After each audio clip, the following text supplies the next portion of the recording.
Up to now we have seen CMOS NOT gate, CMOS NAND gate. Now we will discuss on CMOS NOR gate. In the NOR gate, the Boolean equation is y equal to a plus b whole complement. So addition is done first and then their complements are taken. So y equal to a plus b will give the output. Suppose we have two input NOR gate, and suppose the inputs are connected like this, that both the inputs are connected to low. So 0 plus 0 is 0, 0's complement will be 1, 0 plus 1 is 1, 1's complement will be 0, 1 plus 0 is 1, 1's complement will be 0, 1 plus 1 is 1 and 1's complement will be 0. So in this way we will get the output of truth table of a NOR gate like this. Now here in this circuit we have used the MOSFETs to construct the logic circuit for NOR gate. In this you can see the circuit from this point, it is called as driver, and circuit towards the lower point, it is called as the loads. Here the drivers and loads, they are connected actually in series circuit. In NAND gate what we have done, we have connected the loads in parallel, while here in the load they should be connected in series, while the drivers are connected in parallel. So NAND gate and NOR gate it has a connection like vice versa regarding the loads and the drivers. In between the loads and drivers we have taken an output. The circuit connection are like this, that the driver circuits consist of PMOSes, and both the PMOSes they are connected actually in series. Then this series connection of PMOSes, it is connected to the parallel connection of NMOSes as the loads.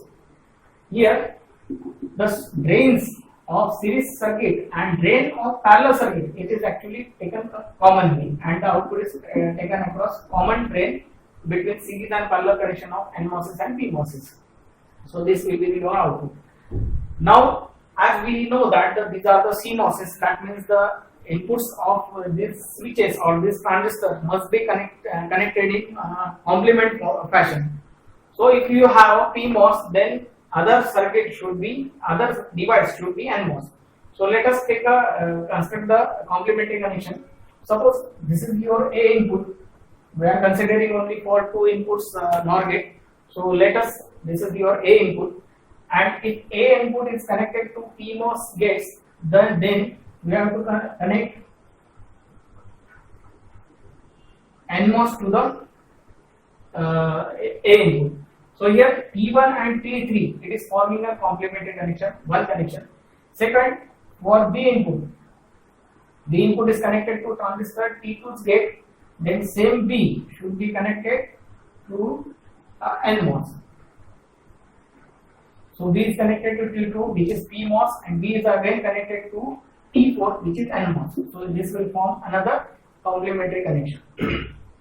So this was all about the construction details of NOR gate using CMOS. Now let us move forward. If this type of inputs are applied between the inputs, what will be the output? Let us check whether it will work like a NOR gate or not. The first condition, as there are two inputs, there will be four combinations of binary labels if they are applied to the inputs of NOR gate. So first condition will be if both the inputs are low. So A is connected to 0 and B is also connected to 0. The same sentence we have to remember. If PMOS is connected to low, they will be on. So transistor T1 will be on for A. Same A, which is low, it is connected to NMOS. So NMOS, if it is connected to low, it will be off. So this transistor, it will be off. For B, it is connected to gate of T2, which is PMOS, so it will be turned on. Same B, it is connected to NMOS, which will be off, as NMOS, if low is the gate, output the device will be on. So these are the conditions. Let us summarize this. T1 is on, T2 is on, T3 is off, and T4 is off. From the power supply, current can easily flow towards the output because both the switches T1 and T2, these two, both the transistors are on. So current is easily available here. But at the NMOSes, both the connections are parallel. So both are off. So current cannot sink towards down. So current is deposited here. So at the output, we will get the high output. So here output is 1. So what we have started, inputs A was 0, input B was 0, and they are getting 1 at the output. So first condition is satisfied. Second condition, if it is connected to low, for A is connected to PMOS, it will be on. Same A, it is connected to NMOS. If A is connected to 0, then what is happening? It will be off. So T1 and T2 will not change their condition. So T1 will be on, T3 will be on. What about B? B is connected to gate of T2, and gate T2 is PMOS. So when high is connected to PMOS, the transistor will be off. So here T2 will be off. Then same B, which is high, it is connected to gate of T4, and T4 is NMOS, and NMOS, if it is getting high at the gate, it will be turned on. So that is why this NMOS is on. So T2 is off, while T4 it is on. So let us check the output. In the series connection, one of the T1 and T2, this is following a series connection in which one of the switch is off, so there will be no current which will be available at the output. We have to ignore this parallel connection because one of them is on, and so the current will also sink towards the ground. So ultimately the output will be 0. So here we are getting 0 at the output. So at the NOR truth table we can see if one of the input is 0 and if it is 1 and another input is 1, then output will be 0. So second condition is also satisfied. What about third condition? In the third condition, A is connected to 1 and B is connected to 0. As you can see that the inputs are just vice versa interchange. We can easily say that if A is connected to PMOS and which is 1, this will be off. What about T2? It will be on. What about T3? It will be on. What about T4? It will be on.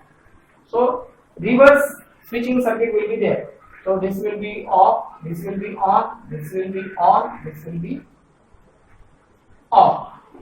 From the series circuit connection, T1 and T2, they are connected in series. One of the switch is off, that means the current is stopped here, so no path is conducting. So here the output obviously will be 0. In this parallel connection also, you can see that one of the parallel connection path is on. So if the current is present here, that will be ultimately sinks towards the ground. So here no current will be at the common drain. So Y output obviously will be 0. So third condition is also satisfied for NOR gate. Now the last condition. Both the inputs are connected to logic high. Logic high at the gate of PMOS, it will be off. Logic high at the gate of PMOS, it will be off. Logic 1 to NMOSes,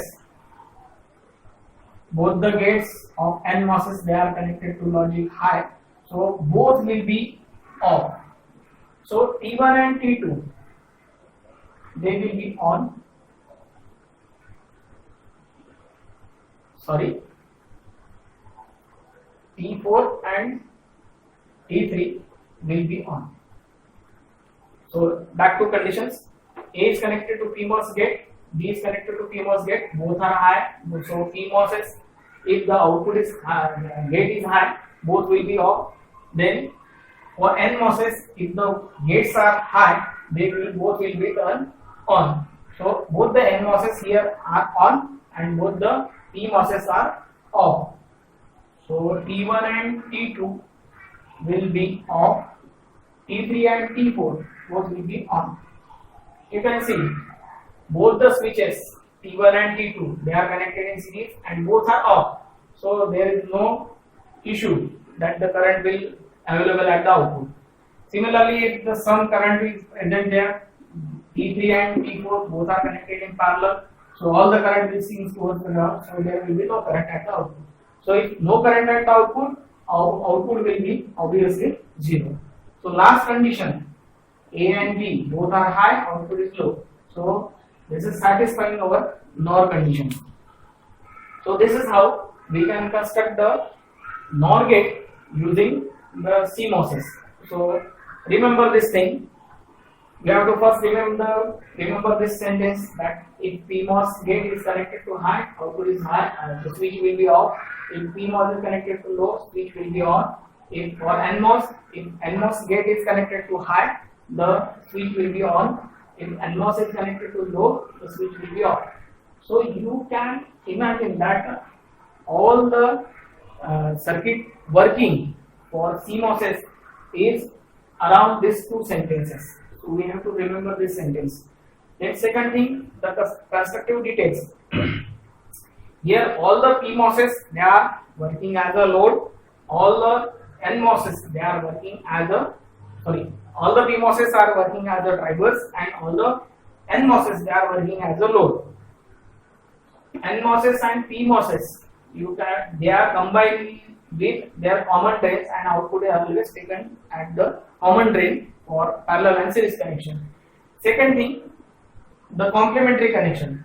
If inputs are to be applied at the input of gates, what we have to do?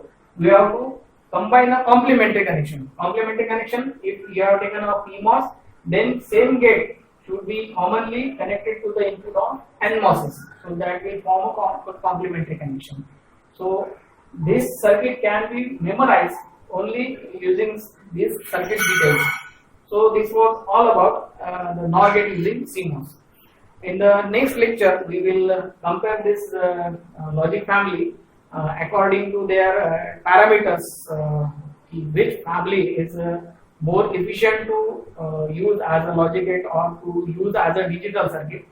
So their parameters will be defined in the next lecture. Let us see. Thank you.